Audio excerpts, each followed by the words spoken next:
Pretoria, South Africa, senior officials from the Department of Agriculture and the Department of Trade, Industry and Competition, DTIC, convened a joint media briefing to address the latest developments in South Africa's trade relations with the United States following a major tariff escalation. Opening the session, Minister Tau welcomed attendees and outlined the significance of the briefing, noting that it came in the wake of last week's cabinet meeting. He underscored the urgency of the issue. Following the 30% unilateral tariff imposed by the United States, which came into force on the 7th of August 2025, government has been implementing a response anchored on 5 key issues. The 5-point plan, he said, involves continued engagements with the US to secure a deal and reduce the tariffs, diversification of exports to alternate markets, an economic response package for vulnerable companies and workers, trade defence against import surges and dumping, demand-side interventions to stimulate local purchasing power. This press briefing, Tau added, will provide an update on progress on these key elements. On negotiations with Washington, Tau confirmed Cabinet's green light for a new proposal. Cabinet has approved that South Africa's revised offer as a basis for negotiations with the US. The new offer builds on the previous offer submitted in May 2025 and substantively responds to the issues the US has raised in the 2025 National Trade Estimates report. A major point of contention had been US concerns over sanitary and phytosanitary measures affecting poultry imports.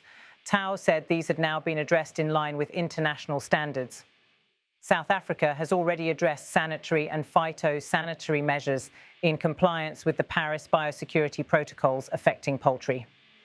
To facilitate trade, South Africa has implemented a conditional self-ban and self-lifting system for poultry imports.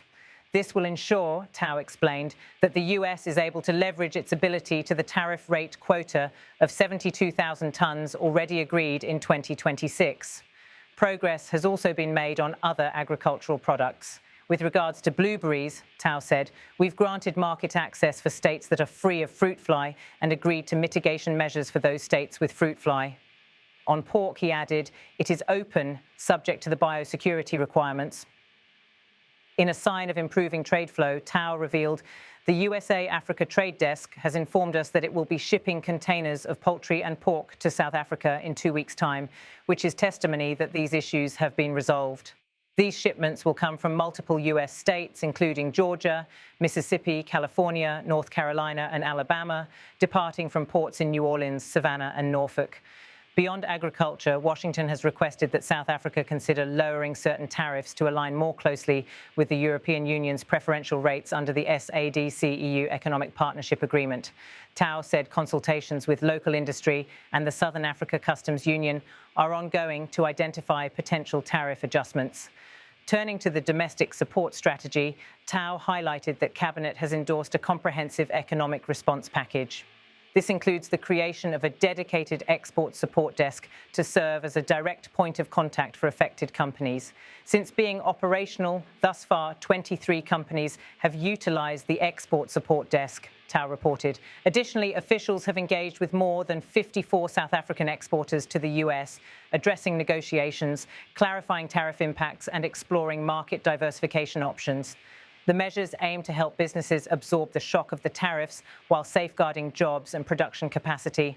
A crucial component is the involvement of the Localization Support Fund, which has pledged to contribute to the national effort. Tau explained, the Localization Support Fund has also committed that for affected companies to contribute to the national effort, means will be put in place to support this. The broader package also features an Export and Competitiveness Trust designed to provide both working capital and funding for plant and equipment to meet short to medium-term needs across all industries. To ensure job protection, Tau said the government would coordinate with the Department of Employment and Labour, adjusting existing instruments within its agencies to respond to the present challenges. The briefing emphasised that South Africa's approach is both defensive and forward-looking. While the immediate goal is to resolve the dispute with Washington and reduce the punitive tariffs, the strategy also aims to strengthen trade resilience through diversification. Tau framed this as part of a longer-term shift in trade policy. The imposition of the 30% unilateral tariffs by the US on our exports is a significant policy shift that necessitates a clear and decisive response. Diversification is a strategic imperative to ensure better resilience of our economy to economic shocks. This is not a plan B, it is a plan A for long-term resilience and competitiveness. The government's diversification push is already targeting markets in Asia, the Middle East, and within the African Continental Free Trade Area, AFCFTA. According to Tao, this will involve deploying dedicated infrastructure for market expansion, such as trade and agricultural attachés, and boosting export certification capacity. The high-level negotiating team for US talks includes representatives from both the DTIC and the Department of Agriculture. Their mission, Tao said, is to demonstrate that South African exports are not a threat to US industries and that the relationship between the two economies is complementary. He also underscored the value of the American market. The US is our third largest trading partner after the EU and China. The US market accounts for about 4% of our total agricultural exports, or 9.8 billion rand, an increase of 104% from 2018. Government is going to do everything possible to keep the American market open for our goods. While acknowledging the risks, Tao reiterated that South Africa would not rely solely on the US market. We will at the same time accelerate our efforts to diversify markets and build on the efforts we have put in place to ensure predictability in trade and leverage all our existing partnerships to secure markets for our products. The briefing closed with a clear message. The government is determined to defend its trade interests, protect local industries, and adapt swiftly to the shifting global trade environment.